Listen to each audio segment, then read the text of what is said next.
Halo guys, shalom. Hari ini kita mau belajar dan kita mau renungkan bersama ya, belajar bersama dan renungkan bersama tentang perumpamaan harta terpendam dan mutiara yang berharga. Kita ambil dari bacaan Matius 13 ayat 44. Hal kerajaan sorga itu seumpama harta yang terpendam di ladang, yang ditemukan orang, lalu dipendamkannya lagi. Oleh sebab sukacitanya, pergilah ia menjual seluruh miliknya, lalu membeli ladang itu. Nah, guys, dari ayat ini kita mau belajar tentang kerajaan sorga. Kerajaan sorga itu seperti yang Tuhan Yesus ajarkan ketika dia ada di bumi. Dia serukan berkali-kali kepada murid-muridnya, kepada orang-orang di Israel, semua orang yang dia temui. Tuhan Yesus mengajarkan tentang kerajaan sorga. Nah, dari sini kita mau belajar hal kerajaan sorga itu seumpama harta yang terpendam di ladang. Nah, harta yang terpendam di ladang. Harta itu berbicara tentang siapa ya guys? Harta itu berbicara tentang kita. Ya, harta bisa berbicara tentang kita dari perspektif Tuhan. Ya, jadi harta yang terpendam di ladang yang ditemukan orang, lalu dipendamkannya lagi.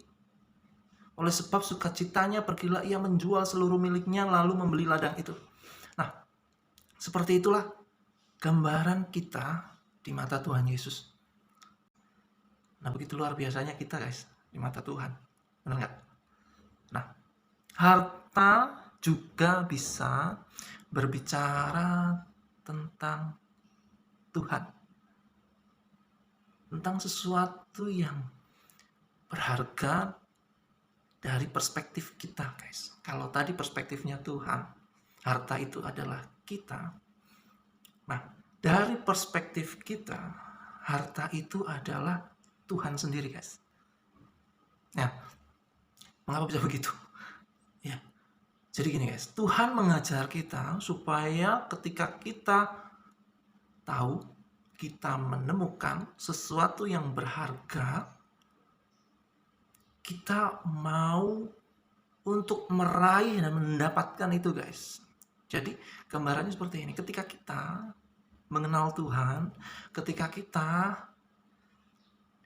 dibebaskan oleh Tuhan dari semua dosa dan pelanggaran kita, ketika kita diberkati oleh Tuhan, artinya kita sudah mendapatkan harta itu guys. Nah, apa yang harusnya kita lakukan? Seperti yang di ayat tadi, kita harus bisa menjual, melepaskan semua yang ada pada diri kita yang melekat di hidup kita. Contohnya, kita terikat dengan uang.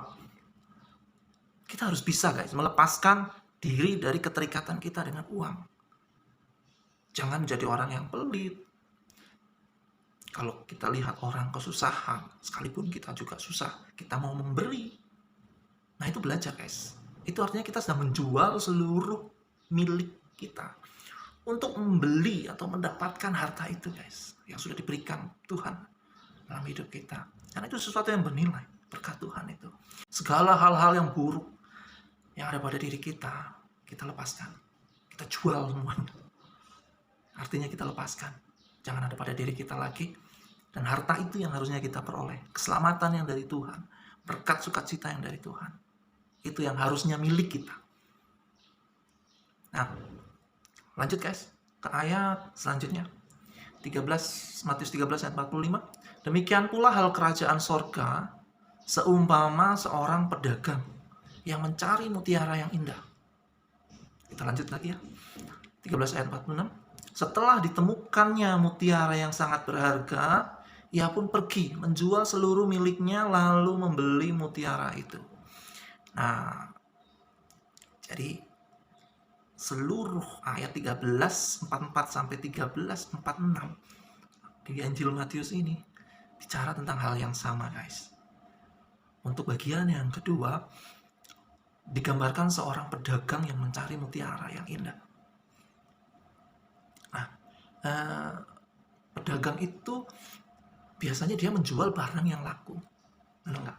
Kenapa? Karena mau dia trade, karena dia mau jual lagi supaya dia mendapatkan keuntungan, ya kan? Uangnya bisa dia pakai untuk usaha lagi, cari mutiara lagi, dijual lagi, dapat uang, dia beli lagi, dia jual lagi pada pembeli.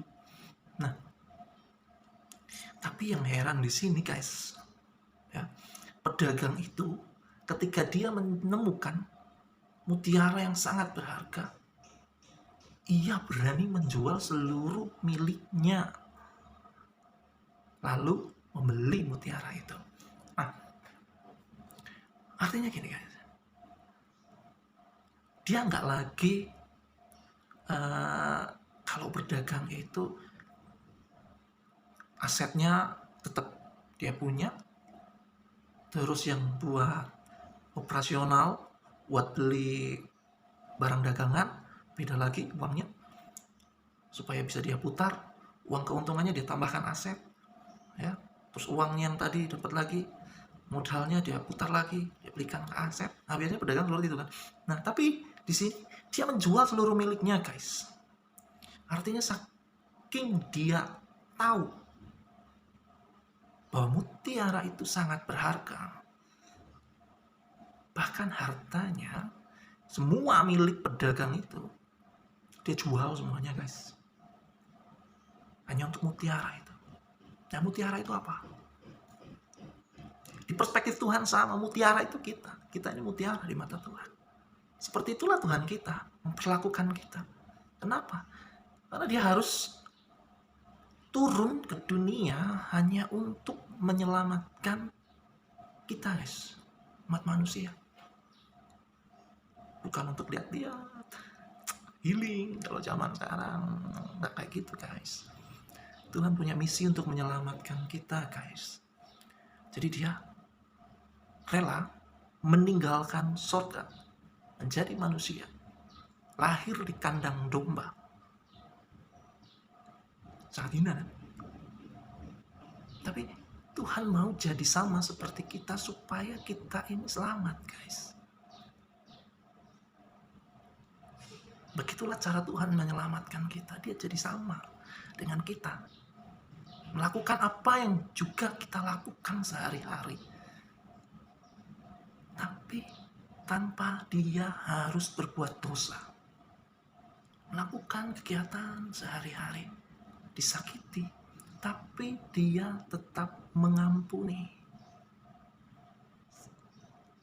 Itulah Tuhan kita, guys, Yesus Kristus yang lahir ke dunia ini. Tidak pernah dia berdusta. Tidak pernah dia menutup-nutupi segala sesuatu.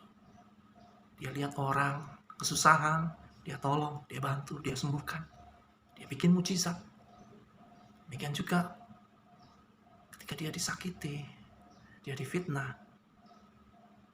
orang gak percaya kalau dia itu Tuhan. Padahal dia udah ngaku di imam besar. Apakah kamu anak Allah yang mati? Kata imam besar Kayafas. Tuhan Yesus bilang, ya akulah dia, kamu yang mengatakannya. Mereka kebakaran jenggot, mereka gak terima. Tuhan Yesus ngomong bener, dia Allah, dia Tuhan. Mereka gak terima. Akhirnya mereka menyalibkan Tuhan Yesus. Tapi Tuhan Yesus gak ngelawan. Ya, dia rasa takut karena dia merasakan sakit. Ditusuk tangannya, dimahkotai duri, lumbungnya ditusuk tombak. Dia merasakan sakit itu, guys. Sama. Yang sakit yang kita rasakan itu Tuhan Yesus juga rasakan. Tapi untuk menyelamatkan kita, saya dan saudara, Tuhan Yesus mau melakukannya. Nah, guys, itulah mutiara di mata Tuhan, yaitu kita. Nah, di perspektif kita, mutiara itu apa, guys? Mutiara itu sama. Kebaikan Tuhan, kasih cintanya Tuhan dalam hidup kita, pengampunan yang Tuhan berikan, berkat Tuhan yang diberikan atas hidup kita, itulah mutiara yang berharga. Karena kalau kita mengasihi, mengandalkan Tuhan, guys, itu sungguh luar biasa.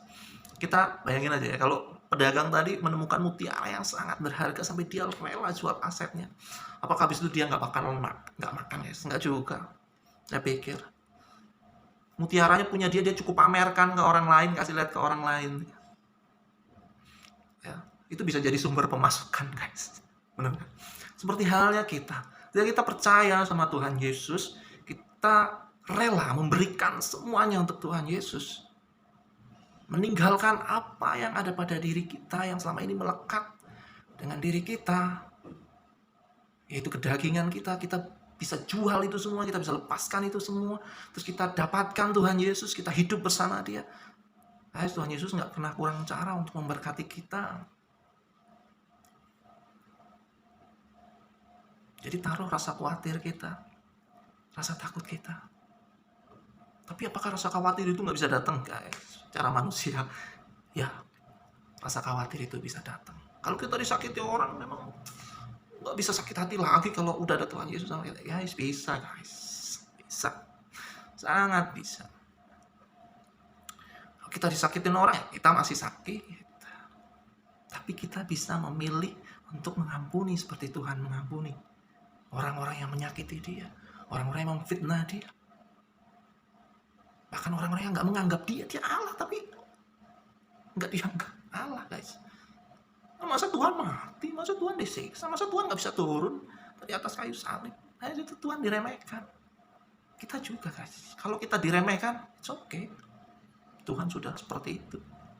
Karena menganggap kita ini harta yang berharga. Tuhan menganggap kita ini mutiara yang berharga. Demikian juga kita, guys. Kita juga harus mau jadi mutiara itu. Mutiaranya Tuhan, yang berharga di mata Tuhan.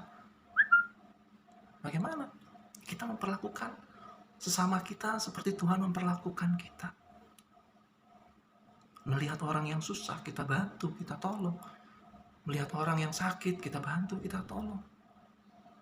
Ada orang yang menyakiti kita, kita ampuni, kita maafkan. Ada orang yang mungkin menganggap kita, meremehkan kita tetap ampuni, kita tetap maafkan. Nah, kalau kita bisa seperti itu, guys, kita ini adalah mutiaranya Tuhan yang berharga. Kita ini hartanya Tuhan yang berharga. Nah, seperti itu, guys. Mudah-mudahan firman Tuhan hari ini memberikan pencerahan yang baru dalam hidup kita, supaya kita lebih lagi mengenal kasih Tuhan dalam hidup kita. Saya ketika mendengar firman ini sungguh mengubah perspektif pikiran saya, guys. Karena begitu besar kasihnya Tuhan dalam hidup kita. Begitu luar biasanya Tuhan mengasihi kita. Dia relakan semuanya. Dia tinggalkan surga untuk kita. Untuk menyelamatkan kita. Dia gak cuma enak-enakan di surga. Dia bisa aja ngampuni, guys, dari surga. Oke, Guntur, kamu saya maafkan. Ting. Tapi apa seperti itu? Terus hidup saya jadi bagaimana, guys? Saya gak punya role model yang benar. Kalau Tuhan cuma seperti itu, guys. Karena selama ini nabi-nabi sudah mengingatkan, gak ada yang tahu maunya Tuhan itu apa. Tapi lewat Yesus turun ke dunia, menganggap kita hartanya, mutiaranya yang berharga. Kita jadi tahu apa yang harus kita lakukan di dunia ini. Ya, kita punya role model yang benar, yaitu Tuhan Yesus sendiri. Dia harta kita, dia mutiara kita yang berharga, yang harus kita pertahankan, yang harus kita simpan dalam hidup kita, dalam pikiran kita, menjadi role model dalam hidup kita, yaitu kasihnya, guys, yang menyelamatkan, pengampunannya yang menyelamatkan. Itu yang harus kita contoh, itu yang harus kita tiru dalam kehidupan kita, sehingga kita benar-benar menjadi hartanya Tuhan, menjadi mutiaranya Tuhan yang berharga.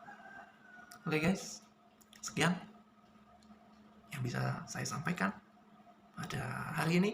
Kiranya Tuhan Yesus memberkati. Mari kita berdoa. Bapa di surga, kami bersyukur padamu Tuhan, karena hari ini Tuhan memberikan pencerahan yang baru dalam hidup kami. Tuhan, Kau harta yang berharga, Kau mutiara yang indah Tuhan dalam hidup kami ini. Dan kami bersyukur Tuhan, Kau menjadikan kami mutiara yang berharga dan harta yang berharga di hadapan-Mu Bapa. Terima kasih Tuhan, terima kasih. Ajar kami untuk meneladani Engkau, mengasihi Engkau dengan lebih sungguh-sungguh lagi dalam hidup kami. Di dalam nama Tuhan Yesus Kristus kami berdoa, haleluya, amin. Shalom guys, sampai jumpa.